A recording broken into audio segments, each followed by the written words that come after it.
ঘড়ির কাঁটা তখন 11:15 ছুঁই ছুঁই। ক্যাম্পাসের মেয়েদের হলের চারপাশটায় এক অদ্ভুত নিস্তব্ধতা নেমে এসেছে। দিনের বেলার সেই চিল চিৎকার, করিডোরে জুতোর খটখটানি কিংবা ডাইনিংয়ের থালা বাসনের ঝনঝনানি সবকিছুকে গিলে খেয়ে রাত এখন একদম শান্ত, জমাট বাঁধা। কিন্তু 3rd ফ্লোরের 302 নম্বর রুমের চিত্রটা একটু ভিন্ন। রুমের মেন লাইটটা অফ। টেবিল ল্যাম্পের মৃদু হলদেটে আলোয় আইলিন তার ল্যাপটপের স্ক্রিনের দিকে তাকিয়ে আছে। কানে হেডফোন, সামনে স্ট্যান্ডে বসানো মাইক্রোফোন আর পপ ফিল্টার। বিবিএ সেকেন্ড সেমিস্টারের এই মেয়েটার আসল রূপটা ক্যাম্পাসের খুব কম মানুষই জানে। দিনের আলোয় যে মেয়েটা চশমার আড়ালে চোখ লুকিয়ে ক্লাসের প্রথম বেঞ্চে লেকচার তোলে, রাত 12টা বাজলেই সে হয়ে ওঠে মন পিয়ানো পডকাস্টার আর্জেলিনা। ক্যাম্পাসের কালচারাল ক্লাবের এই ফেসবুক লাইভ রেডিও শোটা ততদিনে পুরো ক্যাম্পাসের স্টুডেন্টদের কাছে এক প্রকার নেশা হয়ে দাঁড়িয়েছে। আইলিন একটা গভীর শ্বাস নিল।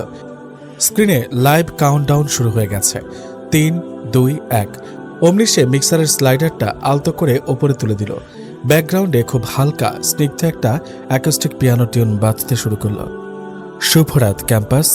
আইরিনের কণ্ঠটা এই মাঝরাতে এক অদ্ভুত আবহ তৈরি করল। আশা করি আজকের সারাটা দিন আপনাদের ভীষণ চমৎকার কেটেছে। কেউ হয়তো ল্যাবের কঠিন অ্যাসাইনমেন্ট শেষ করে স্বস্তির নিঃশ্বাস ফেলেছেন, কেউ হয়তো বন্ধুদের সাথে ক্যাফেটেরিয়ার আড্ডায় মেতেছিলেন, আবার কেউ হয়তো প্রিয় মানুষের টেক্সটের অপেক্ষায় ফোনের স্ক্রিনে চোখ রেখে বসে আছেন। জীবনটা তো আসলে এই ছোট ছোট সুন্দর মুহূর্তগুলোরই সমষ্টি, তাই না? আজকে আমাদের আলোচনার বিষয় পজিটিভিটি এবং জীবনের সুন্দর দিকগুলো। আপনারা কমেন্ট করতে পারেন, আর চাইলে সরাসরি কলও করতে পারেন আমাদের হটলাইনে। আমি আর্জেলিনা আছি আপনাদের সাথে পুরো 1 ঘন্টা। লাইভ শুরু হতে কমেন্ট বক্সটা যেন ভেঙে পড়ল। শত শত কমেন্ট, রিয়াকশন। আইলিন মুচকি এসে কমেন্টগুলো পড়তে যাবে, ঠিক তখনই স্ক্রিনে ভেসে উঠল মেইন ড্যাশবোর্ডের লাল বাতিটা। প্রথম কলার। লাইনটা রিসিভ করতেই ওপাশ থেকে কোনো হ্যালো বা কোনো সম্ভাষণ এলো না, শুধু একটা ভারী এবং একদম নিরেট পুরুষালী কণ্ঠে ভেসে এলো। কণ্ঠটার মাঝে কেমন একটা শীতলতা, একটা ড্যাম কেয়ার ভাব, আর ব্যাকগ্রাউন্ডে খুব মৃদু একটা লাইটারের ক্লিক শব্দ আর সিগারেট টানার ফুঁ শব্দ পাওয়া গেল। দিন চমৎকার হওয়া একটা বিভ্রম। আর্জেলিনা, বাস্তবতা অনেক বেশি রুক্ষ। ওপাশের কণ্ঠটা বলল, কোনো ভূমিকা নেই, সরাসরি আক্রমণ। আইলিন সামলে নিয়ে হাসি মুখে বলল, স্বাগতম আমাদের শোতে। আপনার নামটা কি জানতে পারি? স্পেকট্রে। ওপাশ থেকে সংক্ষিপ্ত উত্তর এলো। আচ্ছা স্পেকট্রে, তো আপনি শুরুতে পজিটিভিটিকে বিভ্রম বললেন কেন?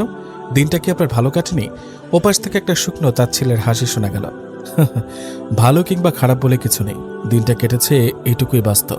আপনি যেভাবে প্রতি রাতে এসে লাইভে একগাদা পজিটিভিটির সুগার কোটিং মেশানোর লেকচার দেন, এগুলো শুনতে ভালো লাগলেও প্র্যাকটিক্যাল লাইফের মূল্য জিরো। আপনি বলছেন জীবন সুন্দর মুহূর্তের সমষ্টি, কিন্তু আসল সত্যিটা হলো জীবন হলো অবিরত সার্ভাইভাল আর একাকিত্বের নাম। আপনি যাকে বলছেন সুন্দর মুহূর্ত, সেটা আসলে সাময়িক অবসতা।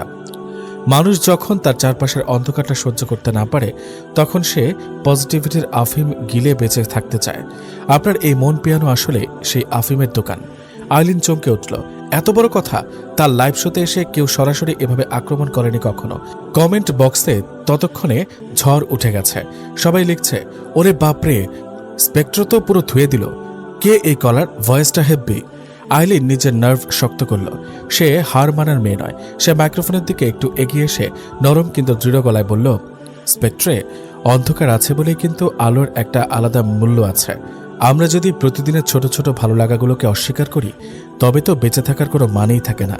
আপনার কাছে যেটা আফিম, আমার কাছে সেটা আশার আলো। একটা ভাঙা মনও কিন্তু পজিটিভ চিন্তার হাত ধরে আবার জোড়া লাগতে পারে। ভুল। ওপাশের কণ্ঠটা বিন্দুমাত্র না দমে পাল্টা যুক্তি দিল, ভাঙা মন কখনো জোড়া লাগে না আর্জেলিনা, ওটা জোড়াতালি দিয়ে চালানো যায়। আর আশার আলো, অতি আশা মানুষকে অন্ধ করে দেয়। আপনি যাদের আজ আশার বাণী শোনাচ্ছেন, কাল যখন তারা বাস্তবতার দেওয়ালে ধাক্কা খাবে, তখন আপনার এই পিয়ানোর সুর তাদের কানে বিষের মতো লাগবে। বাস্তবতা মেনে নেওয়াই আসল পজিটিভিটি, কাল্পনিক সুখের রাজ্যে বাস করা নয়। Anyway, good night. খট করে লাইনটা কেটে গেল। আইলিন স্তব্ধ হয়ে বসে রইল কয়েক সেকেন্ড। ব্যাকগ্রাউন্ডে তখনও পিয়ানোর সুরটা বাজছে, কিন্তু তার নিজের মনের সুরটা যেন কেমন কেটে গেছে। সেই রাতে বাকি শোটা সে কোনো মতে শেষ করল, কিন্তু ওই স্পেকট্রের নামটা আর তার সেই ভারী যুক্তিপূর্ণ অথচ নেতিবাচক কণ্ঠটা আইলিনের মাথায় গেঁথে রইল। কে এই ছেলে? কেন এত ক্ষোভ তার জীবনে? পরদিন সকাল 8:30। রোদের তীব্রতা এখনই জানান দিচ্ছে দিনটা কতটা ক্লান্তিকর হতে যাচ্ছে। আইলিন তার চিরচেনা হালকা নীল রঙের সালোয়ার কামিজ আর সাদা হিজাবটা পরে ক্যাম্পাসের মেইন গেট দিয়ে ভেতরে ঢুকল। চোখে তার গোল ফ্রেমের চশমা, কাঁধে একটা কাপড়ের ব্যাগ। প্রতিদিনের মতো আজকেও সে একটু তাড়াহুড়ো করছিল, কারণ ফার্স্ট পিরিয়ডটা অত্যন্ত কড়া এক স্যারের। হাঁটার গতি বাড়িয়ে সে যখন সিএসই বিল্ডিং আর বিবিএ বিল্ডিং এর মাঝের সরু রাস্তাটা পার হচ্ছিল, ঠিক তখনই পেছন থেকে একটা কান ফাটানো বাইকের হর্নের আওয়াজ হলো। আইলিন চমকে উঠে একপাশে সরে দাঁড়ালো। তার পায়ের জুতোটা মচকে যাওয়ার উপক্রম হলো। একটা কুচকুচে কালো ইয়ামাহা আর-15 বাইক একদম তার গা ঘেঁষে এসে ব্রেক কষল। টায়ারের সাথে পিচ ঢালা রাস্তার ঘর্ষণে একটা তীব্র শব্দ হলো। আইলিন রাগে রেডি করে বাইকের চালকের দিকে তাকালো। ছেলেটার পরনে একটা কুচকুচে কালো শার্ট, যার ওপরে দুটো বোতাম খোলা, মাথায় একরাশ উস্কো খুস্কো এলোমেলো চুল, যেন কত শতাব্দী ধরে চিরুনির ছোঁয়া পায়নি। কিন্তু সে ছন্নছাড়া চুলের আড়ালে ছেলেটা গায়ের শ্যামবর্ণের তীক্ষ্ণ চেহারা, খাড়া নাক আর ঠোঁটের কোণে ঝুলে থাকা এক চিলতে অধ্যত্ত স্পষ্ট চোখে পড়ে। চোখ দুটো কেমন যেন ক্লান্ত, অথচ সে চোখের চাউনিতে এক ধরনের ড্যাম কেয়ার ভাব। ছেলেটা হেলমেটটা খুলে বাইকের ফুয়েল ট্যাঙ্কের ওপর রাখল। তারপর ডান হাতে এক ঝলক চুলগুলো পেছনে ঠেলে দিয়ে আইলিনের দিকে তাকালো। তার চোখে কোনো অনুশোচনা নেই, উল্টো একটা তেরসা চাউনি। রাস্তাটা কি আপনার বাপের সম্পত্তি নাকি? এভাবে মাঝ রাস্তা দিয়ে অন্ধের মতো হেঁটে চললে তো যে কোনো দিন সোজা আকাশে উড়ে যাবে। ছেলেটার কণ্ঠস্বর অত্যন্ত কর্কশ এবং তেরসা। আইলিন নিজের রাগ চেপে রেখে চশমাটা নাকের ওপর ঠিকঠাকভাবে বসিয়ে বলল, আপনার চোখে কি সমস্যা আছে? সাইড দিয়ে এত বড় রাস্তা ফাঁকা, অথচ আপনি মানুষের গায়ের উপর বাইক তুলে দিচ্ছেন, আর কথা বলার কোনো ভদ্রতা শেখেননি? সিনিয়র হলেই যাতা বলা যায়? ছেলেটা একটু বাঁকা হাসলো। বাইকের এক্সিলেটরে একটা হালকা মোচড় দিয়ে বলল, শোনো মেয়ে, সামনে থেকে একটু সাবধানে চলো, পরের বার ব্রেকটা নাও মিলতে পারে। বলেই সে হেলমেটটা না পরেই বাইকটা একটানে স্টার্ট দিয়ে ক্যাফেটেরিয়ার দিকে চলে গেল। আইলিন রাগে ফুঁসতে ফুঁসতে দাঁড়িয়ে রইল। অহংকারী বাদর একটা, বিড়বিড় করে বলল সে। ঠিক তখনই পেছন থেকে তার বান্ধবী শ্রেয়া হন্তদন্ত হয়ে ছুটে এলো। কিরে, তুই ঠিক আছিস? নাফিস ভাইয়ের বাইকের সামনে পড়েছিলি নাকি? আইলিন নিজের ব্যাগটা কাঁধে ঠিক করতে করতে বলল, নাম নাফিস? সিএসির? হ্যাঁ, 4th ইয়ারের নাফিস ভাই। ক্যাম্পাসে ওনাকে চেনে না এমন কেউ আছে? যেমন ব্রিলিয়ান তেমনই খামখেয়ালি। সারাদিন বাইক নিয়ে টোটো করা, মারামারি আর জুনিয়রদের খ্যাপানো, এই হলো ওনার কাজ। প্রফেসররা ওনাকে কিছু বলতে ভয় পায়, কারণ ব্যাটা ডিপার্টমেন্টের সব প্রজেক্টে টপ করে। কিন্তু মানুষ হিসেবে একদম তেরসা। তুই ওনাকে ঘাটাস না বাবা, দূরে থাক। আইলিন ক্যাফেটেরিয়ার দিকে তাকিয়ে মনে মনে বলল, নাজিফ নামটা মনে থাকবে। এমন ছন্নছাড়া ছেলের সাথে যেন আর কখনো দেখা না হয়। দুর্ভাগ্যবশত ক্যাম্পাসের দুনিয়াটা বড্ড ছোট। আপনি যাকে সবচেয়ে বেশি এড়াতে চাইবেন, ভাগ্য আপনাকে তার সামনে বারবার দাঁড় করিয়ে দেবে। দুপুর 2টোয় ক্লাস শেষ করে আইলিন আর শ্রেয়া সেন্ট্রাল ক্যাফেটেরিয়ায় গেল একটু লাঞ্চ করতে। পুরো ক্যাফেটেরিয়া গমগম করছে। একদিকে গিটার বাজিয়ে গান চলছে, অন্যদিকে পলিটিক্যাল ভাইদের আড্ডা। আইলিনরা একটা কোনায় দুটো সিঙ্গেল চেয়ার খালি পেয়ে বসে পড়ল। আইলিন চাটনির চমচা আর 1 কাপ চা অর্ডার করল। ঠিক তার 2 টেবিল পরেই বসেছিল একদল সিনিয়র ছেলে, আর তাদের ঠিক মাঝখানে টেবিলের ওপর পা তুলে দিয়ে বসে আছে নাজিফ। তার হাতে একটা ঠান্ডা পেপসির ক্যান। তার চুলগুলো দুপুরের বাতাসে আরো বেশি উড়ো উড়ো দেখাচ্ছে। তার বন্ধু রাফসান নাফিসের পিঠে একটা থাপ্পড় মেরে বলল, কাল রাতের মন পিয়ানো শুনেছিলি? ওই যে আর যে লিনানা কি যেন নাম মেয়েটার, কি মিষ্টি গলারে ভাই, মনটা একদম জড়িয়ে যায়। নাজিফ পেপসির ক্যানে একটা চুমুক দিয়ে অত্যন্ত তাচ্ছিলের সাথে বলল, মিষ্টি গলা দিয়ে কি হবে? ভেতরে তো কোনো মগজ নেই। কাল রাতে তো লাইভে ধরলাম ওনাকে। স্পেক্ট্রের নাম শুনেছিস না? ওটা আমি ছিলাম। রাফসান চোখ বড় বড় করে বলল, কি বলিস? তুই সেই স্পেক্ট্রে যে লিনাকে পুরো ধুয়ে দিলি? বেটা, তুই একটা আস্ত জল্লাদ। অত সুন্দর একটা মেয়েকে এভাবে কেউ লাইভে অপমান করে? নাজিফ ক্যানটা টেবিলের সজরে রেখে বলল, অপমান করিনি, দর্পণ দেখিয়েছি। দুনিয়াটা কতটা নিষ্ঠুর সেটা ওই এসি রুমে বসে মাইক্রোফোনের সামনে ফিসফিস করা মেয়েটা জানে না। ও শুধু জানে জীবন সুন্দর, পজিটিভ থাকুন, ফালতু যত্ন সব। দূর থেকে তাদের এই কথাগুলো আইলিনের কানে তীরের মতো এসে বিঁধল। আইলিনের হাত থেকে চায়ের কাপটা টেবিলের ওপর পড়ে যেতে যেতে বাঁচল। সে চোখ বড় বড় করে নাজিফের দিকে তাকালো। এই ছন্ন ছাড়া তেসরা কথার বাইকারটাই কাল রাতের সেই স্পেক্ট্রে। আইলিনের মাথা যেন বজ্রপাত হলো। রেডিওতে যে ছেলেটার কথা, যে ছেলেটার ভারী কণ্ঠ তাকে এক মুহূর্তের জন্য হলেও ভাবিয়ে তুলেছিল, বাস্তবে সে এত বড় একটা অভদ্র, বেয়াদব আর খামখেয়ালি ছেলে। আইলিনের ভেতরের আত্মসম্মান বোধ আর রাগ একসাথে জ্বলে উঠল। সে তার চায়ের কাপটা টেবিলের ওপর জোরে রাখল। শ্রেয়া অবাক হয়ে বলল, কি হলো রে? ওভাবে তাকাচ্ছিস কেন? আইলিন দাঁতে দাঁত চেপে বলল, কিছু না, চল এখান থেকে, ভালো লাগছে না। সে দাঁড়িয়ে পড়ার ঠিক আগের মুহূর্তেই নাজিফের চোখ গেল আইলিনের দিকে। আইলিনের তীক্ষ্ণ রাগী চাহনি দেখে নাজিফ একটু অবাক হলো। তারপর তার ঠোঁটের কোণে সেই চেনা বাঁকা হাসিটা ফুটে উঠল। সে পেপসির ক্যানটা আইলিনের দিকে তাক করে একটু উঁচিয়ে ধরল, যেন সে আইলিনের রাগকে তাচ্ছিল্য করছে। আইলিন আর এক সেকেন্ডও দাঁড়ালো না, শ্রেয়াকে টেনে নিয়ে দ্রুত ক্যাফেটেরিয়া থেকে বেরিয়ে এলো। তার বুকের ভেতরটা তখন ধকধক করছে। স্পেকট্রে, তুমি লাইফে আমার চ্যালেঞ্জ করেছো তো? ঠিক আছে, আজ রাতে আমিও দেখব তোমার ওই অন্ধকারের দেওয়ালটা কতটা মজবুত। রাত ঠিক 12টা। আইলিন মাইক্রোফোনের সামনে বসলো। তবে আজকের আইলিন অন্য দিনের চেয়ে অনেক বেশি গম্ভীর, অনেক বেশি প্রস্তুত। আজ তার ব্যাকগ্রাউন্ড মিউজিকটা একটু গম্ভীর, কিছুটা মেলানকলিক পিয়ানো নোট। শুভরাত, আইলিন বলল। তার কণ্ঠস্বর আজ একটু বেশি ধারালো। আজকের মন পিয়ানোর আসরে সবাইকে স্বাগত। কাল রাতে আমাদের একজন শ্রোতা স্পেকট্রে একটা প্রশ্ন তুলেছিলেন, বাস্তবতা নাকি বড্ড রুক্ষ আর পজিটিভিটি নাকি একটা আফিম। আজ আমি সরাসরি তাকে বলতে চাই, অন্ধকারকে আপন করে নেওয়া কোনো বীরত্ব নয় স্পেকট্রে। অন্ধকারের মাঝে দাঁড়িয়ে একটা ছোট্ট মোমবাতি জ্বালানোর সাহস দেখানোটাই আসল বীরত্ব। যারা জীবনে লড়তে ভয় পায় তারাই একাকিত্ব আর হতাশাকে দর্শনের রূপ দিয়ে নিজেদের লুকিয়ে রাখে। আজ আমাদের হটলাইন খোলা আছে। আমি দেখতে চাই সেই তথাকথিত বাস্তববাদীদের আজ কি বলার আছে। লাইভ কমেন্ট সেকশন যেন ফেটে পড়ল। সবাই বুঝল আর্জেলিনা সরাসরি কালকে সেই কলারকে চ্যালেঞ্জ ছুড়ে দিয়েছে। 1 মিনিট, 2 মিনিট, 3 মিনিট, কোনো কল নেই। আইলিন মনে মনে ভাবল, ভয় পেয়ে গেছে বুঝি। বাস্তবে চিৎকার করলেও লাইভে আসার সাহস নেই। ঠিক 4র্থ মিনিটে ড্যাশবোর্ডের লাল বাতিটা জ্বলে উঠল। আইলিন এক মুহূর্ত দেরি না করে কলটা রিসিভ করল। সাহসটা একটু বেশি হয়ে গেল না আর্জেলিনা? ওপাশ থেকে সে চেনা ভারী আর শীতল কণ্ঠটা ভেসে এলো। নাজিফ। তার কণ্ঠের সেই নির্লিপ্ততা আইলিনের চেনা, কিন্তু আজ আইলিন জানে এই কণ্ঠের পেছনের মানুষটাকে। আইলিন সোজা হয়ে বসে বলল, সাহস তো মানুষের ভেতরেই থাকে স্পেকট্রে। যারা মোমবাতি জ্বালাতে ভয় পায় তারা অন্যকে দোষ দেয়। আপনি কি তবে সেই ভীতুদের দলে, যারা নিজেদের ক্ষোভ আর একাকিত্বকে বাস্তবতার মুখোশ পরিয়ে রাখছেন? ওপাশ থেকে একটা দীর্ঘশ্বাস শোনা গেল, তারপর একটা শুকনো হাসি। মোমবাতি, যে মোমবাতি এক ফুৎকারে নিভে যায় সেটা জ্বালানোর কোনো মানে হয় না। আপনি বীরত্বের কথা বলছেন? আপনি কি জানেন আসল অন্ধকার কাকে বলে? যে ছেলেটা প্রতিদিন রাতে বাড়ি ফিরে দেখে তার মা একা একা ঘরের কোনায় বসে কাঁদছে, আর তার বাবা অন্য একটা ফ্যামিলি নিয়ে শহরের বিলাসবহুল ফ্ল্যাটে উৎসব করছে। তাকে গিয়ে আপনার এই মোমবাতির গল্প শোনান তো লীনা, দেখি সে আপনার মোমবাতি দিয়ে তার মায়ের চোখে জল শুকাতে পারে কিনা। নাজিফের কণ্ঠটা শেষ দিকে এসে একটু কাঁপল, কিন্তু সে দ্রুত নিজেকে সামলে নিল। আইলিন স্তব্ধ হয়ে গেল। মাইক্রোফোনের ওপাশে তার হাতটা জমে বরফ হয়ে গেল। নাজিফের এই ব্যক্তিগত সত্যটা এভাবে লাইভে চলে আসবে সে ভাবেনি। তার মনের ভেতর হুট করে একটা তীব্র সহানুভূতির ঢেউ আছড়ে পড়ল। ক্যাফেটেরিয়ায় সে উস্কো খুস্কো অহংকারী ছেলেটার ভেতরের এই ক্ষতটা এত গভীর। আইলিন নরম গলায় বলতে গেল, স্পেকট্রে, আমি দুঃখিত। আমি আপনার ব্যক্তিগত জীবন নিয়ে দুঃখিত হবেন না। নাজিফ তাকে থামিয়ে দিল। তার কণ্ঠ আবার সেই আগের মতো শক্ত আর শীতল। আপনার এই সহানুভূতিটাই আমার সবচেয়ে অপছন্দ। আপনি আমাকে ভীতু বলছেন না? ঠিক আছে, আজ একটা চ্যালেঞ্জ হয়ে যাক। এই ক্যাম্পাসে আমি আর আপনি আছি। যদি আপনার পজিটিভিটিতে এতই জোর থাকে তবে আমার এই অন্ধকারের মুখোমুখি দাঁড়িয়ে দেখান। দিনের আলোয় তো আপনি মুখোশ পরে ঘোরেন আর্জেলিনা। হিম্মত থাকলে সামনে আসুন, দেখি আপনার আলো আমার অন্ধকারকে ছোঁয়াতে পারে কিনা। আমি কোনো মুখোশ পরি না। আইলিন চেঁচিয়ে উঠল, তা প্রমাণ করার দায়িত্ব আপনার। আগামী 1 সপ্তাহ এই ক্যাম্পাসে আমি আপনাকে খুঁজব, আর আপনিও চাইলে আমাকে খুঁজতে পারেন। তবে মনে রাখবেন, বাস্তবতার মুখোমুখি হওয়া এতটা সহজ নয়। খট করে আবার লাইনটা কেটে গেল। আইলিন হেডফোনটা টেবিলের ওপর নামিয়ে রাখল। তার হাত দুটো কাঁপছে। ল্যাপটপের স্ক্রিনে কমেন্টের বন্যা বয়ে যাচ্ছে। ও মাই গড, ইন্সপেক্টরকে কি ট্র্যাজিক স্টোরি। লীনা এবার কি করবে? আইলিন ল্যাপটপটা দপ করে বন্ধ করে দিল। রুমের জানলার দিকে গিয়ে দাঁড়ালো। বাইরের আকাশটা মেঘলা, কোনো চাঁদ নেই। সে বিড়বিড় করে বলল, তুমি আমাকে চ্যালেঞ্জ করেছো না? তুমি ভাবছো আমি লুকিয়ে থাকবো? তুমি তো আমাকে চেনো না, কিন্তু আমি তোমাকে চিনি। কাল থেকে এই ক্যাম্পাসে আমাদের আসল যুদ্ধ শুরু হবে।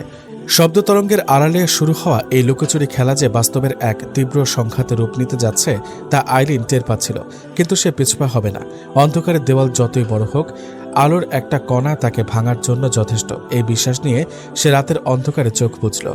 রাতে সে ছোট কথোপকথনের পর সকালের আলোটা যেন একটু বেশি চড়া মনে হচ্ছিল আইলিনের কাছে। মেঘ কেটে গিয়ে তপ্ত রোদ উঠেছে। ক্যাম্পাসের সামনে কৃষ্ণচূড়া গাছটার নিচে দাঁড়িয়ে সে যখন ঘড়ির দিকে তাকালো তখন সকাল 9:15। হলের ডাইনিংয়ের ঠান্ডা খিচুড়িটা গিলতে আজ বড্ড কষ্ট হয়েছে তার। গলার কাছে কেমন যেন একটা অস্বস্তির দলা পাকি আছে। কিরে, ক্লাসে যাবি না? শ্রেয়া পিঠে একটা ধাক্কা দিতে আইলিনের ঘোর কাটল। আইলিন চশমাটা নাকের ডগায় ঠিক করতে করতে বলল, হ্যাঁ চল, ফার্স্ট পিরিয়ডটা ফাইন্যান্সের, মিস করলেই বিপদ। তারা এখন বিবিএ বিল্ডিংয়ের দোতলায় করিডোর দিয়ে 312 নম্বর রুমের দিকে যাচ্ছিল। ঠিক তখনই উল্টো দিক থেকে একটা চেনা কণ্ঠের শোরগোল শোনা গেল। করিডোরের এক প্রান্তে একটা নোটিশ বোর্ডের সামনে 4-5 জন সিনিয়র ছেলে দাঁড়িয়ে হাসাহাসি করছে, আর তাদের ঠিক মাঝখানে দেওয়ালের সাথে পিঠ ঠেকিয়ে এক হাত পকেটে গুজে দাঁড়িয়ে আছে নাজিফ। আজও সে চিরচারিত কালো রঙের ফুল হাতা শার্টের হাতা দুটো কোনই পর্যন্ত গুটিয়ে রেখেছে।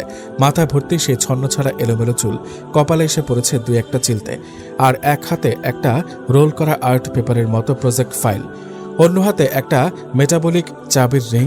সে অনবরত আঙুলের ডগায় ঘোরাচ্ছে। টুংটুং টুংটুং টুংটুং, একটা চেনা শব্দ। দোস্ত, কাল রাতে তো লাইভে আর্জেন্টিনা তোকে পুরো সুফিবাদ শিখিয়ে দিচ্ছিল রে। রাফসান হাসতে হাসতে বলল। নাজিফ চাবির রিংটা ধরা বন্ধ করল। তার ঠোঁটের কোণে সে চেনা ড্যামকেয়ার বাঁকা হাসিটা ফুটে উঠল। সে করিডোরের সিলিংয়ের দিকে তাকিয়ে একটা তাচ্ছিল্যের স্বরে বলল, সুফিবাদ ওখানেই শেষ হয়ে গেছে। যখন বাস্তবের ডাইরেক্টে হিটটা লেগেছে, তখন ওপাশের ম্যাডাম পুরো সাইলেন্ট মোডে চলে গেছেন। লাইভে এসে অমন সেন্টিমেন্টাল ডায়লগ দেওয়া সহজ, কিন্তু বাস্তবের অন্ধকারটা হজম করা সবার কাজ না। আইলিন ঠিক সেই মুহূর্তে তাদের পাশ কাটিয়ে যাচ্ছিল। নাজিফের কথাগুলো তার কানের লতি দিয়ে যেন গরম সীসার মতো বয়ে গেল। সে নিজের অজান্তেই হাঁটার গতি ধীর করল। নাজিফ তখন তার বন্ধুদের বলছিল, আমি তো ওপেন চ্যালেঞ্জ দিয়েছি, দেখি এই ক্যাম্পাসের কোন কোনায় লুকিয়ে থাকে আমাদের আর্জেন্টিনা। মুখোশটা যদি নিজে এসে না খোলে, তবে আমি টেনে হিচড়ে খুলব। আইলিন আর নিজেকে ধরে রাখতে পারল না। সে হুট করে থমকে দাঁড়ালো। পেছনে শ্রেয়া ফিসফিসিয়ে বলল, কি করছিস আইলিন, চল। কিন্তু আইলিন শুনল না। সে সরাসরি ঘুরে দাঁড়ালো এবং কয়েক কদম এগিয়ে গিয়ে নাজিফের ঠিক মুখোমুখি দাঁড়ালো। করিডোরের মাঝখানে হুট করে একটা পিনপতন নীরবতা নেমে এলো। নাজিফের বন্ধুরা অবাক হয়ে এই জুনিয়র মেয়েটার দিকে তাকালো, যে কিনা ক্যাম্পাসের সবচেয়ে তেসরা সিনিয়রের সামনে এসে চোখাচোখি দাঁড়িয়েছে। নাজিফ একটু ভ্রু কুঁচকে তাকালো। তার সে তীক্ষ্ণ ক্লান্তি জড়ানো চোখ দুটো আইলিনের গোল চশমার পেছনে শান্ত অথচ জলজলে চোখের উপর স্থির হলো। আইলিন নিজের কণ্ঠস্বর যথাসম্ভব স্বাভাবিক এবং কঠোর রেখে বলল, অন্যের মুখোশ খোলার এত শখ কেন আপনার? নিজের ভেতরের অহংকার আর ভদ্রতার মুখোশটাকে আয়নায় কখনো দেখেছেন? করিডোরে উপস্থিত বাকি ছেলেরা যেন দম আটকে ফেলল। নাজিফকে এভাবে ক্যাম্পাসে কেউ সরাসরি আক্রমণ করার সাহস দেখায় না। রাফসান তো হা হয়ে তাকিয়ে রইল। নাজিফ এক মুহূর্তে স্তব্ধ হয়ে আইলিনের দিকে তাকিয়ে রইল। তারপর সে দেওয়াল থেকে পিঠটা সোজা করে আইলিনের দিকে এক কদম এগিয়ে এলো। তার লম্বা চওড়া শরীরের ছায়ায় আইলিনকে খানিকটা ছোট দেখালো, কিন্তু আইলিনের চাহনিতে বিন্দুমাত্র ভয়ের লেশ ছিল না। নাজিফ মাথাটা একটু নিচু করে আইলিনের চোখের দিকে তাকিয়ে অত্যন্ত নিচু কিন্তু ধারালো গলায় বলল, কাল বাইকের সামনে থেকে বেঁচে গিয়ে কি সাহসটা একটু বেশি বেড়ে গেছে? আমার ভেতরে কি আছে না আছে সেটা নিয়ে মাথা ঘামানোর তুমি কে? জুনিয়র আছো, জুনিয়র মতো থাকো, বেশি উঠতে যেও না, ডানা কেটে মাটিতে নামিয়ে দেব। আইলিন একটু না দমে হাসল, একটা অত্যন্ত তাচ্ছিলের হাসি। ডানা কাটার ক্ষমতা সবার থাকে না, আর যারা সবসময় নিজেদের অস্তিত্ব জাহির করতে চায় তারা আসলে ভেতর থেকে বড্ড ফাঁপা। কাল রাতের পডকাস্টে শুনলাম কে একজন বড় বড় কথা বলছিল, বাস্তবতা মেনে নেওয়াই আসল পজিটিভিটি। অথচ বাস্তবে সে নিজে একটা আস্ত ইম্যাচিউরড, যে কিনা নিজের ক্ষোভ অন্যদের ওপর ছাড়ে। অদ্ভুত। বলেই আইলিন আর এক সেকেন্ডও দাঁড়ালো না। সে শ্রেয়ার হাত ধরে হন হন করে করিডোর দিয়ে এগিয়ে ক্লাসরুমে ঢুকে গেল।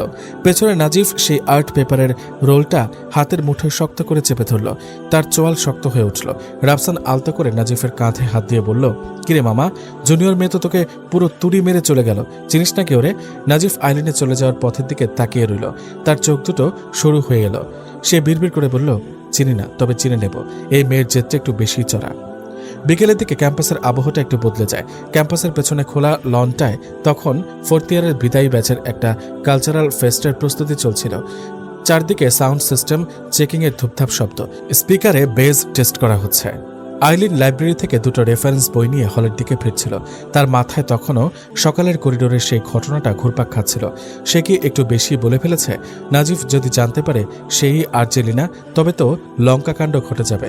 কিন্তু ছেলেটা যেভাবে অহংকার দেখায়, তাকে একটু শিক্ষা দেওয়া দরকার ছিল। হাঁটতে হাঁটতে সে যখন ক্যাফেটেরিয়ার পেছনের আমতলার রাস্তাটা পার হচ্ছিল, তখন হুট করেই আকাশটা অন্ধকার হয়ে এলো। আষাঢ়ের মেঘ কোনো নোটিস না দিয়ে ধেয়ে আসে। দেখতে দেখতে বড় বড় ফোঁটা বৃষ্টি নামল। আইলিন অপ্রস্তুত হয়ে পড়ল। তার কাছে কোনো ছাতা নেই, আর ব্যাগে আছে লাইব্রেরির দামি বই। সে দ্রুত দৌড়ে গিয়ে পুরনো ডিন অফিসের পরিত্যক্ত বারান্দায় আশ্রয় নিল। জায়গাটা বেশ নির্জন। সাধারণত দিনের এই সময় কেউ এখানে আসে না। আইলিন তার হিজাব থেকে পানির ফোঁটাগুলো ছাড়ছিল। ঠিক তখনই একটা মোটর বাইকের চাকার কর্কশ আওয়াজ শোনা গেল। বারান্দার ঠিক সামনে এসে থামলো সেই কুচকুচে কালো R15। বাইক থেকে নামলো নাজিফ। সে ততক্ষণে পুরো ভিজে গেছে। তার কালো শার্টটা গায়ের সাথে লেপ্টে আছে, আর সেই উস্কো খুস্কো চুলগুলো থেকে পানি গড়িয়ে পড়ছে কপাল আর গালে। সে হেলমেটটা বাইকের হ্যান্ডেলে ঝুলিয়ে রেখে হনহন করে বারান্দায় উঠে এলো। আইলিন বারান্দার এক কোণায় সরে দাঁড়ালো।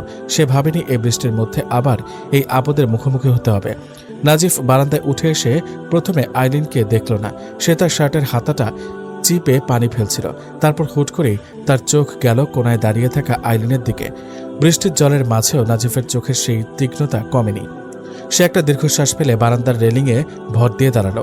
বাইরে তখন মুষলধারে বৃষ্টি হচ্ছে। চালের টিন বেয়ে পানি পড়ার শব্দ পুরো পরিবেশটাকে অবশ করে দিচ্ছে। পিছু নিচ্ছ নাকি আমার? নাজিফ না তাকিয়ে বলল।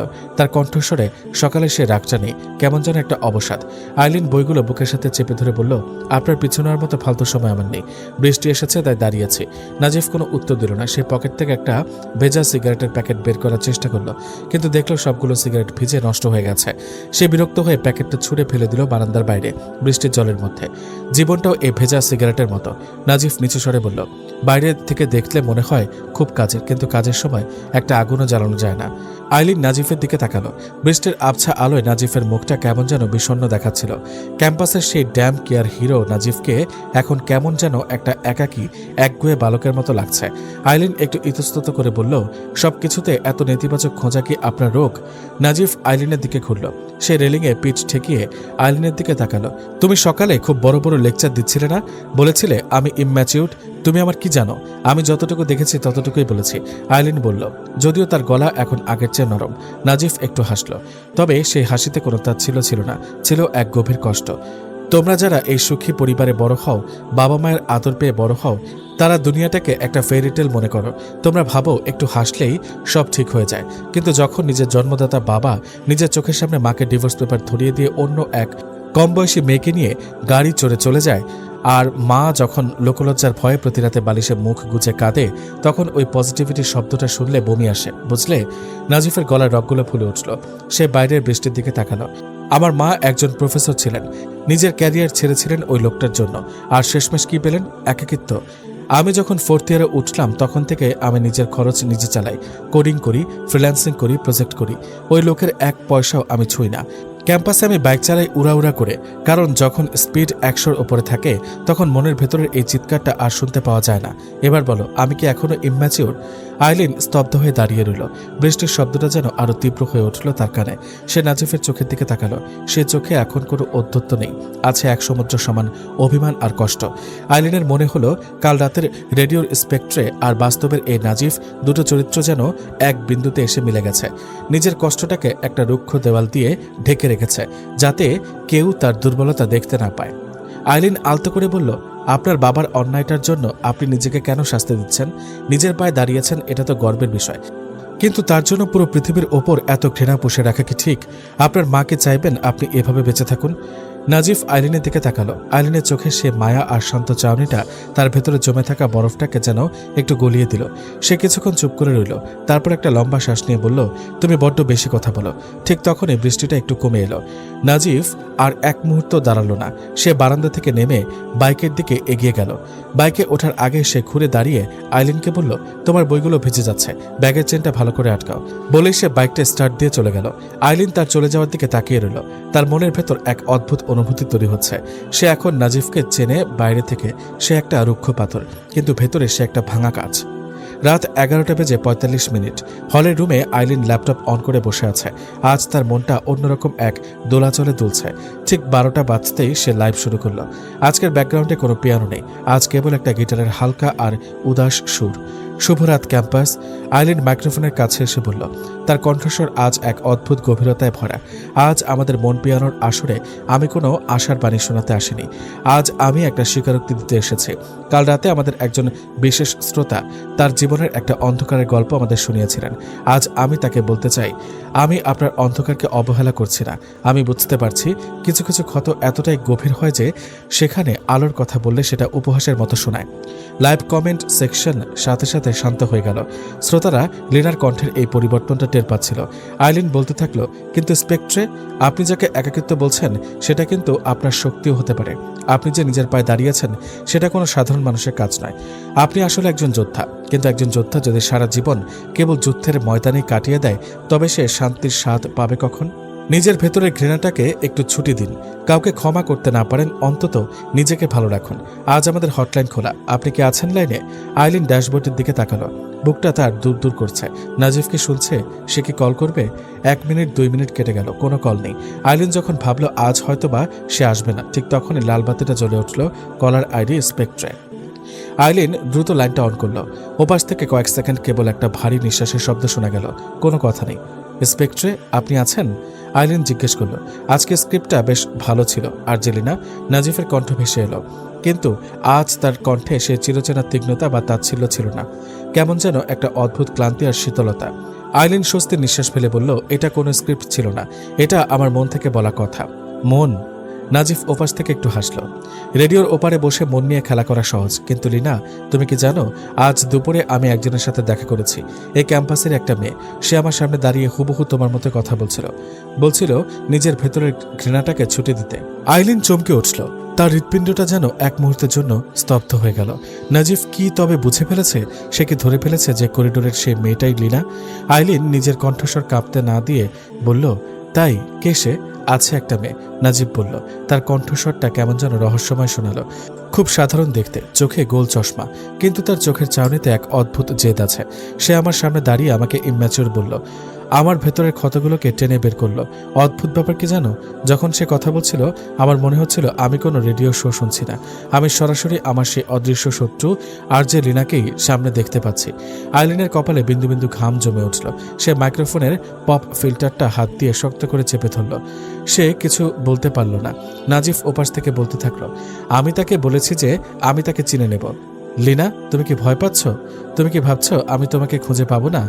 ওই মেয়েটার কণ্ঠ আর তোমার কণ্ঠের মাঝে যে মিলটা আছে সেটা আমি খুব দ্রুতই প্রমাণ করব। আর যদি আমার ধারণা সত্যি হয় তবে মনে রেখো, বাস্তবতার এই মুখোমুখি হওয়াটা তোমার জন্য বড্ড কঠিন হবে। স্পেকট্রে, আইলিন কোনো মতে বলল, আপনি ভুল ভাবছেন। ক্যাম্পাসের একটা সাধারণ মেয়ের সাথে আমাকে মেলাবেন না। ভুল না ঠিক তা তো সময় বলবে। নাজিব বলল। এবার তার কণ্ঠে সেই চেনা বাঁকা হাসির আভাস পাওয়া গেল। আগামীকাল ক্যাম্পাসের সেন্ট্রাল অডিটোরিয়ামে একটা ফেস্ট আছে। আমি জানি কালচারাল ক্লাবের মেম্বার হিসেবে আর্জেলিনা সেখানে থাকবে, আর সে মেয়েটাও থাকবে।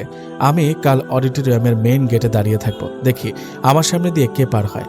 Good night Lina. খট করে লাইনটা কেটে গেল। আইলিন হেডফোনটা কান থেকে নামিয়ে ডেস্কে রাখলো। তার সারা শরীর কাঁপছে। নাজিফ তাকে পুরোপুরি সন্দেহ করে ফেলেছে। কালকের ফেস্টে যদি সে যায় তবে নাজিফ তাকে হাতে নাতে ধরে ফেলবে। রেডিওর এই পর্দাটা ছিঁড়ে যখন বাস্তবের মুখোমুখি দাঁড়াতে হবে তখন সে কি করবে? নাজিফের সেই রাগী আহত রূপটার সামনে সে কিভাবে নিজেকে আর্জেলিনা হিসেবে পরিচয় দেবে? সে ল্যাপটপটা বন্ধ করে দিল। বাইরের বৃষ্টিটা এখন পুরোপুরি থেমে গেছে, কিন্তু আইলিনের মনের ভেতরে এক নতুন ঝড় শুরু হয়েছে। এক অন্ধকারের যোদ্ধা আর এক আলোর মাঝির এই লুকোচুরি খেলা এবার শেষ হতে চলেছে। সেন্ট্রাল অডিটোরিয়ামের চারপাশটা আজ সকাল থেকে এক উৎসব মুখর সাজে সেজেছে। ফোর্থ ইয়ারের বিদায়ী ব্যাচের ফেস্ট বলে কথা। চারদিকে রঙিন কাগজের ঝালর, বেলুন আর বড় বড় ডিজিটাল ব্যানার। স্পিকারে হালকা ভলিউমে বাজছে ক্যাম্পাসের কোনো চেনা ব্র্যান্ডের চেনা সুর। ছেলেমেয়েরা রঙিন শাড়ি আর পাঞ্জাবি পরে দল বেঁধে ঘুরে বেড়াচ্ছে, সেলফি তুলছে, হাসাহাসি করছে। পুরো চত্বর জুড়ে একটা জমজমাট আনন্দের মেলা। কিন্তু সেই উৎসবের আবহটার মাঝেও আইলিনের মনের ভেতরটা যেন একটা থমথমে মেঘলা আকাশের মতো ভারী হয়েছিল। সে অডিটোরিয়ামের পেছনের গ্রিন রুমের একটা কোণায় দাঁড়িয়ে নিজের শাড়ির কুচিটা ঠিক করছিল। আজ সে কোনো সাধারণ সালোয়ার কামিজ পরেনি। কালচারাল ক্লাবের পক্ষ থেকে আজ তাকে ব্যাকস্টেজ আর গেস্ট ম্যানেজমেন্টের দায়িত্ব দেওয়া হয়েছে। তাই সে পরেছে একটা গাঢ় মেরুন রঙের সুতি শাড়ি, সাথে কালো পাড়। চেনা গোল চশমাটা আজ চোখের ওপরে নেই, তার বদলে চোখে পড়েছে কন্ট্যাক্ট লেন্স। চুলগুলো খোপা করে একটা ছোট রূপলি ক্লিপ দিয়ে আটকানো। তাকে দেখতে অন্য দিনগুলোর চেয়ে একদম আলাদা, অনেক বেশি মায়াবী লাগছিল। দোস্ত, তোকে যা লাগছে না আজ, একদম চেনা যাচ্ছে না। শ্রেয়া এক প্লেট ফুচকা হাতে নিয়ে গ্রিন রুমে ঢুকতে ঢুকতে বলল। আইলিন একটা ম্লান হেসে বলল, চেনা না গেলেই ভালো রে শ্রেয়া। আমি চাচ্ছি আজ যেন কেউ আমাকে চিনতে না পারে। কেন? নাজিব ভাইয়ের ভয়ে? শ্রেয়া ফুচকা মুখে দিয়ে চোখ টিপল। কাল তো করিডোরে ওনাকে পুরো ধুয়ে দিলি। আইলিন একটা গভীর দীর্ঘশ্বাস ফেলল। সে কিভাবে শ্রেয়াকে বোঝাবে যে ভয়টা করিডোরের নাজিফকে নিয়ে নয়, ভয়টা রাতের স্পেকট্রেকে নিয়ে। কাল রাতে সে যে ওপেন চ্যালেঞ্জ দিয়ে রেখেছে, সে আজ অডিটোরিয়ামের মেইন গেটে দাঁড়িয়ে থাকবে আর্জেলিনাকে ধরার জন্য। আর আইলিন খুব ভালো করে জানে নাজিফের ওই তীক্ষ্ণ চোখ দুটোকে ফাঁকি দেওয়া এত সহজ নয়। আমি একটু মেইন গেটের দিকে যাচ্ছি রে, গেস্টদের রিসিভ করতে হবে। শাড়িটা ঠিক করতে করতে বলল, সাবধানে যাস বাবা, বাইরে কিন্তু কালবৈশাখী ঝড়ের মতো নাজিব ভাই ওনার গ্যাং নিয়ে ঘুরছেন। শ্রেয়া পেছন থেকে রসিকতা করে বলল। আইলিন করিডোর পার হয়ে অডিটোরিয়ামের মেইন গেটের বিশাল কোলাপসিবল গেটটার সামনে এসে দাঁড়ালো। বাইরে তখন দুপুরের কড়া রোদ, আর সেই রোদের মাঝে গেটের ডান পাশের পিলারে হেলান দিয়ে দাঁড়িয়ে আছে নাজিফ। আজ তার রূপটা অন্য যে কোনো দিনের চেয়ে আলাদা। চিরাচরিত সেই উস্কো খুস্কো ভাবটা আজ অনেকটাই কম। পরনে একটা পরিপাটি সাদা পাঞ্জাবি, হাত দুটো কবজি পর্যন্ত গোটানো, চুলগুলো আজ সুন্দর করে একপাশে আঁচড়ানো, তবে কপালের ওপর দুই একটা অবাধ্য চুল ঠিকই এসে পড়েছে। তার এক হাতে একটা ক্যামেরা, অন্য হাতে সে চেনা চাবির রিংটা। সে দূর থেকে আসা গেস্টদের ছবি তুলছে, কিন্তু তার চোখের চাউনিটা প্রতিটা মেয়ের মুখের উপর এসে থমকে যাচ্ছে। সে খুঁজছে, সে আর্জেলিনাকে খুঁজছে। আইলিন গেটের ভেতরে ছায়ার মধ্যে দাঁড়িয়ে বুক ভরে একটা শ্বাস নিল। তার হৃৎপিণ্ডটা এত জোরে স্পন্দন দিচ্ছিল যে সে নিজেই সেটা শুনতে পাচ্ছিল। সে পা বাড়ালো গেটের দিকে। যখন সে নাজিফের ঠিক পাশ কাটিয়ে বাইরে বের হতে গেল, ঠিক তখনই নাজিফ ক্যামেরাটা চোখ থেকে নামালো। তার চোখ সরাসরি গিয়ে পড়ল আইলিনের ওপর। মেরুন শাড়িতে আইলিনকে দেখে নাজিফ এক মুহূর্তের জন্য স্তব্ধ হয়ে গেল। তার চেনা সে মেয়েটা যে আজ চশমা ছাড়া এতখানি বদলে যেতে পারে, সেটা হয়তো তার কল্পনার বাইরে ছিল। কিন্তু নাজিফের তীক্ষ্ণ দৃষ্টি আইলিনের চোখের সেই চেনা জেদ আর মায়াবী চাউনিটা ঠিকই চেনে ফেলল। নাজিফ ক্যামেরাটা স্ট্র্যাপ দিয়ে গলায় ঝুলালো, তারপর আইলিনের সামনে এসে পথ আটকে দাঁড়ালো। তার ঠোঁটের কোণে সেই চেনা বাঁকা হাসিটা ফুটে উঠল। তবে আজ সেই হাসিতে ছিল এক ধরনের অদ্ভুত প্রাপ্তির আনন্দ। আজ চশমাটা রেখে এলো যে। নাজিফ একটু নিচু গলায় বলল।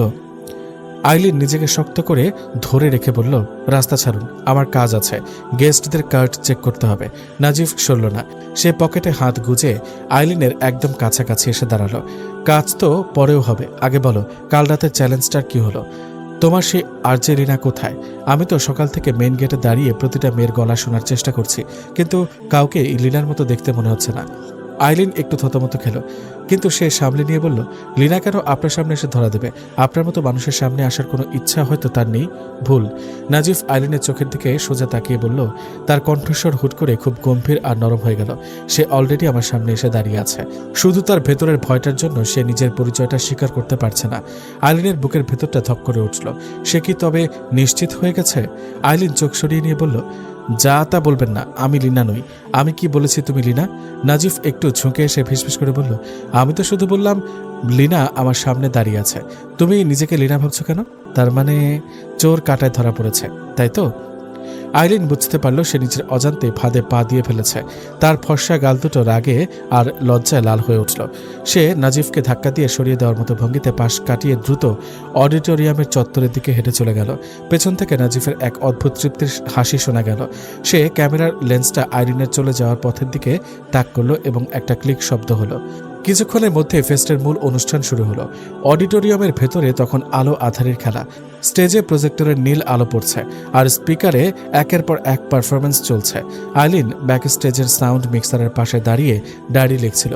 কালচারাল ক্লাবের ভিপি এসে তাকে বলল, আইলিন একটু শোনো, আমাদের সমাপনী বক্তব্যের আগে একটা বিশেষ অ্যানাউন্সমেন্ট আছে। আমাদের সিএসসির নাজিফ একটা শর্ট প্রেজেন্টেশন দেবে তার 4th ইয়ারের প্রজেক্ট আর ক্যাম্পাসের কিছু মেমোরি নিয়ে। তুমি সাউন্ড আর স্লাইডটা একটু রেডি রেখো। আইলিন মাথা নাড়ল। আচ্ছা ভাইয়া। কিছুক্ষণের মধ্যেই স্টেজের মেইন লাইটগুলো নিভে গেল। কেবল একটা সিঙ্গেল স্পটলাইট এসে পড়ল স্টেজের মাঝখানে। মাইক্রোফোনের সামনে এসে দাঁড়ালো নাজিফ। সাদা পাঞ্জাবিতে তাকে আজ পুরো অডিটোরিয়ামের সবচেয়ে আকর্ষণীয় পুরুষ লাগছিল। হলের মেয়েরা ততক্ষণে চিৎকার আর হাততালিতে হল কাঁপিয়ে তুলেছে। নাজিফ মাইক্রোফোনটা হাতে নিল।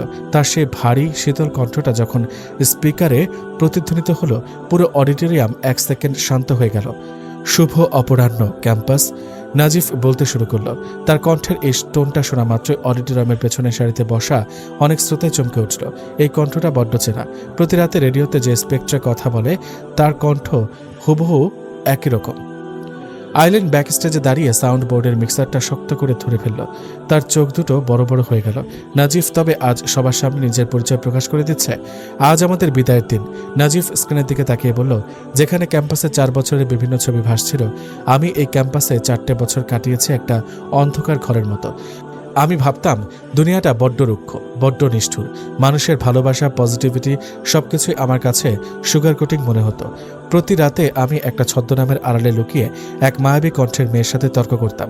তাকে বোঝাতাম তার পজিটিভিটি আসলে একটা আফিম। হলের ভেতরে ফিসফিসানি শুরু হয়ে গেল। অনেকেই বুঝতে পারল ঘটনা কোন দিকে যাচ্ছে। নাজিফ একটু থামল। সে ব্যাকস্টেজের অন্ধকার কোণাটার দিকে তাকালো, যেখানে আইলিন দাঁড়িয়েছিল। স্পটলাইটের আলোয় নাজিফের চোখ দুটো যেন জ্বলজ্বল করছিল। কিন্তু এই ক্যাম্পাসেরই একটা সাধারণ মেয়ে আমার সেই অন্ধকারের দেওয়ালে একটা ধাক্কা দিয়েছিল। নাজিফের গলা আজ এক অদ্ভুত ইমোশনে ভারী হয়ে এলো। সে আমাকে বলেছে, অন্ধকারকে আপন করে নেওয়া কোনো বীরত্ব নয়, অন্ধকারের মাঝে দাঁড়িয়ে একটা মোমবাতি জ্বালানোর সাহস দেখানোটাই আসল বীরত্ব। সে আমাকে বুঝিয়েছে আমি যে নিজের মায়ের পাশে দাঁড়িয়েছি সেটা আমার দুর্বলতা নয়, সেটা আমার শক্তি।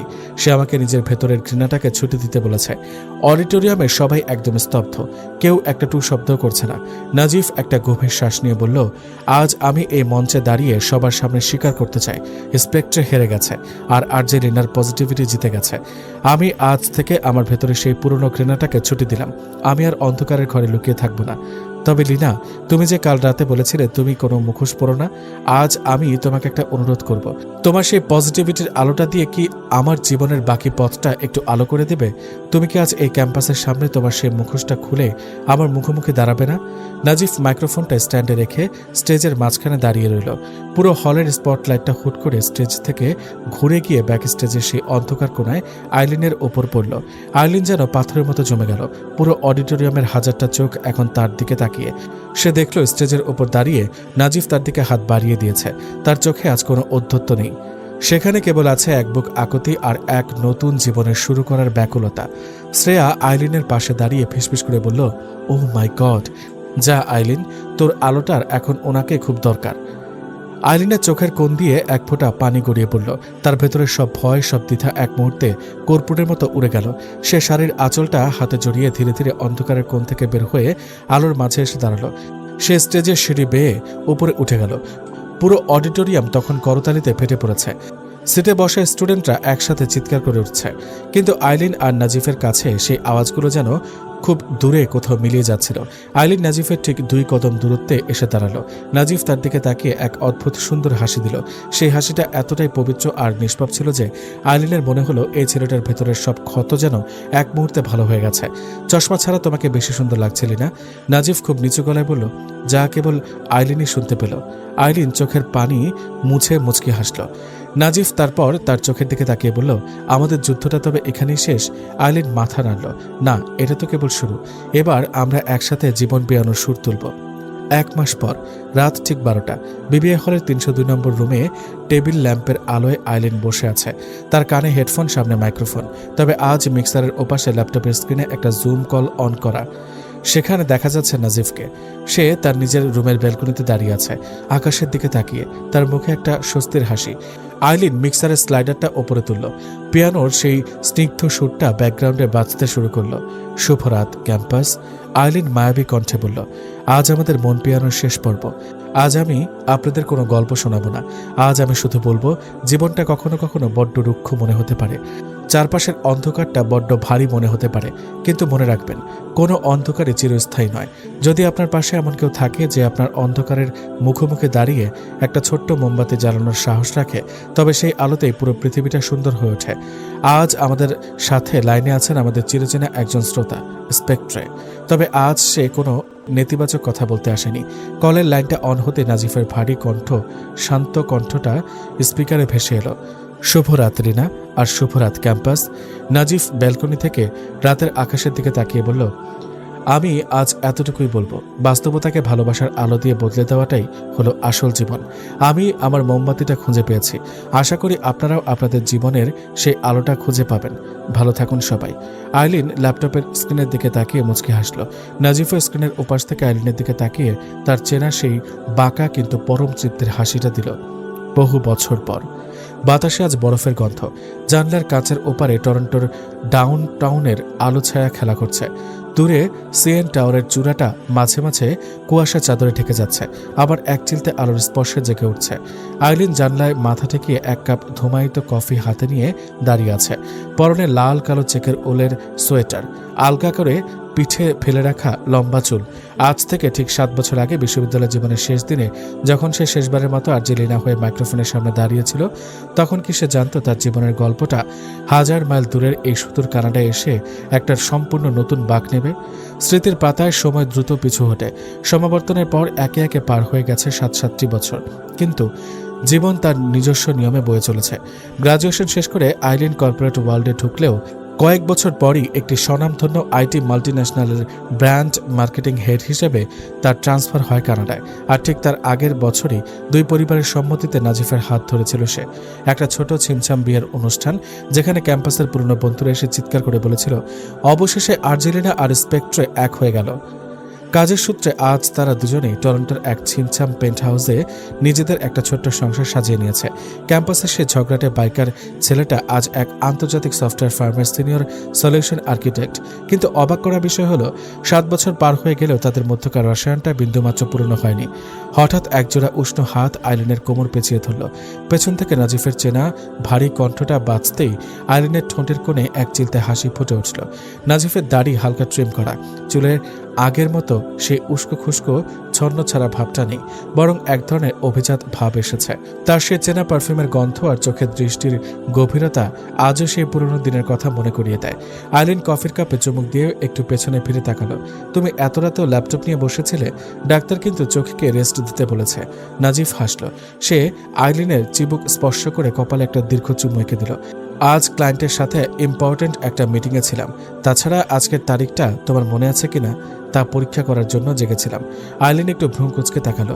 তারপর হঠাৎই তার চোখ দুটো বড় বড় হয়ে গেল। আজ 22 তারিখ, আমাদের অফিসিয়াল ফার্স্ট মিটের 7 বছর। ব্রাভো! ম্যাডামের স্মৃতিশক্তি এখনও বেশ ধারালো দেখা যাচ্ছে। নাজিফ আলতো করে আইলিনের গাল টিপে দিল।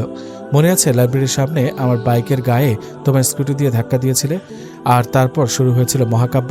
ভুল তথ্য দেবেন না। আইলিন মুখ বাঁকালো। ধাক্কাটা আপনার বাইকই আগে আমার স্কুটিকে দিয়েছিল। আপনি রং রুটে আসছিলেন, আর সেই রং রুটের বাইকার চেয়ে তোমার হৃদয়ের রুট হয়ে যাবে, তাকে তখন ভেবেছিলে? নাজিফের ঠোঁটে সেই বাঁকা হাসি। আইলিন কিছু বলার আগেই ড্রয়িং রুমের বিশাল স্পিকারটা হঠাৎ করে সফট লাইট মিউজিক বাজাতে শুরু করলো। নাজিফ আগে থেকে কোনো ভয়েস কমান্ড দিয়ে রেখেছিল হয়তো। নাজিফ নিজের হাতটা রাজকীয় ভঙ্গিতে আইলিনের সামনে বাড়িয়ে দিল। আজকের রাত্রে শুধু আমাদের। Will you dance with me, lady Lina? Eileen তার কফির কাপটা পাশের টি টেবিলে রেখে নাজিফের বাড়িয়ে দেওয়া হাতে হাত রাখল। ঘড়ির কাঁটা তখন ঠিক রাত 12টার ঘরে ছুঁয়ে ছুঁই। বারান্দার বাইরের কাঁচ ভেদ করে ভেসে আসা কনকনে ঠান্ডা আর ভেতরের ফায়ার প্লেসের ওম, এই দুয়ের মাঝে দাঁড়িয়ে দুইজন মানবী আর মানব মেতে উঠল এক ধীর গতির নৃত্যে। আইরিনের মাথাটা নাজিফের চওড়া বুকে রাখা। সে শুনতে পাচ্ছে নাজিফের হৃৎপিণ্ডের নিয়মিত স্পন্দন। এই স্পন্দনটাই তো সেই শব্দ তরঙ্গ যা 7 বছর ধরে তাকে আগলে রেখেছে। আইলিন চোখ বন্ধ রেখেই ফিসফিস করে বলল, কখনো কখনো আমার মনে হয় আমি যদি সেদিন এই মাঝরাতে রেডিও শোতে আর্জেলিনা না হতাম, তবে হয়তো তোমার ভেতরের সেই একাকী স্পেকট্রকে কখনোই খুঁজে পেতাম না। নাজিফ আইলিনের হাতটা আরেকটু শক্ত করে চেপে ধরল। আর আমি যদি সেদিন রেডিওতে তোমার কণ্ঠটা না শুনতাম, তবে হয়তো একাকিত্বের অন্ধকারই হারিয়ে যেতাম। তুমি আমাকে শুধু ভালোবাসতে শেখাও নিলি না, তুমি আমাকে বেঁচে থাকার নতুন মানে শিখিয়েছ। ঠিক তখনই ড্রয়িং রুমের বিশাল স্মার্ট স্ক্রিনে একটা নোটিফিকেশন ভেসে উঠল। আইলিনের ল্যাপটপ আর ফোন দুটোতেই একসাথে টিং টিং করে কয়েকটা মেইল আর মেসেজ সতর্কবার্তা এলো। আইলিন একটু সরে দাঁড়িয়ে স্ক্রিনের দিকে তাকালো। কিসের নোটিফিকেশন এটা? নাজিফ ঘড়ির দিকে তাকিয়ে একটু রহস্যময় হাসি হাসল। ইমেলটা ওপেন করে দেখো না। আইলিন কৌতূহল সামলাতে না পেরে ল্যাপটপের ট্র্যাকপ্যাডে ক্লিক করল। মেলটি এসেছে তাদের পুরনো বিশ্ববিদ্যালয়ের অ্যালুমনি অ্যাসোসিয়েশন এবং সাউথ এশিয়ান রেডিও নেটওয়ার্কের যৌথ উদ্যোগ থেকে।